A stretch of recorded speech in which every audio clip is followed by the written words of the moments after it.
So where did thrash metal start? I guarantee you, back in the early 80s when the seeds of thrash were planted, I don't think anybody thought that we would still be listening to thrash in 2023, let alone having bands like Municipal Waste and countless other bands hearkening back to that earlier sound, but also bringing something new to the game. So going on 40 years, thrash music is still out there. It's still vibrant. It's kind of moved underground. I don't know if it ever really truly was above ground, but there's still thrash music around. And at certain times, it's gotten better, faster, angrier, heavier, but we kind of go back to those classic albums. So most people who follow metal know about the big four: Metallica, Anthrax, Megadeth, and Slayer. And when we talk about thrash metal, we usually talk about those four bands as being the bands. But the seeds of thrash were planted way back in 1974 with a riff off of Queen's Sheer Heart Attack for the song Stone Cold Crazy. Go back and listen to that riff. It's one of the first thrash guitar riffs. So much that Metallica ended up doing a cover of Stone Cold Crazy years later. That was 1974. 1975, Black Sabbath came out with an album called Sabotage. And there's a tune on here called Symptom of the Universe with another thrash riff. So it's almost like they took Stone Cold Crazy and made it angrier. Sabotage and that song, Symptom of the Universe, are looked at as one of the first thrash riffs. Then we jump to 1979. The band Motorhead comes out with their album Overkill. The title track has a double bass on it, played by Phil Taylor. The sound of the double bass bringing in the sounds of the new wave of British heavy metal and taking some of those early riffs that I talked about, thrash metal started to be born. And then in 1980, there was a band called Diamond Head. They came out with an album called Lightning to the Nations.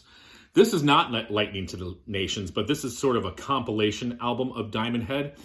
And on that first album by Diamond Head, they had a song called The Prince, a song called It's Electric, and a song called Helpless that were all covered by Metallica.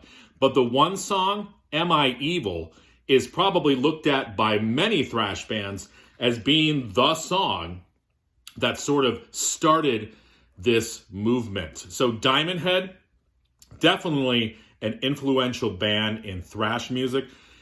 Listening to early Metallica demos, I'm talking pre-Kill 'Em All, James Hetfield and the gang were really trying to sound like Diamond Head. And luckily they developed their own style. So that brings us to 1981 and 1980, 1981.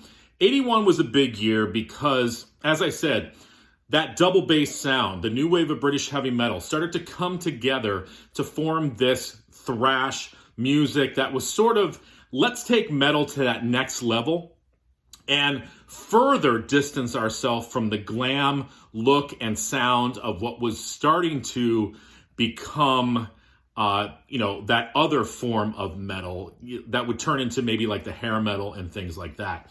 In 1981, the band Raven released Rock Until You Drop, which is an early thrash classic. Venom released Welcome to Hell, which added even a darker quality to thrash. But the year was 1983, and this is where everything came together. So we took Raven, we took Venom, we took Diamond Head, we took the double bass of Motorhead, we took those early riffs from Queen and Black Sabbath, and two seminal albums that came out in 1983, Metallica's Kill 'Em All and Slayer, Show No Mercy.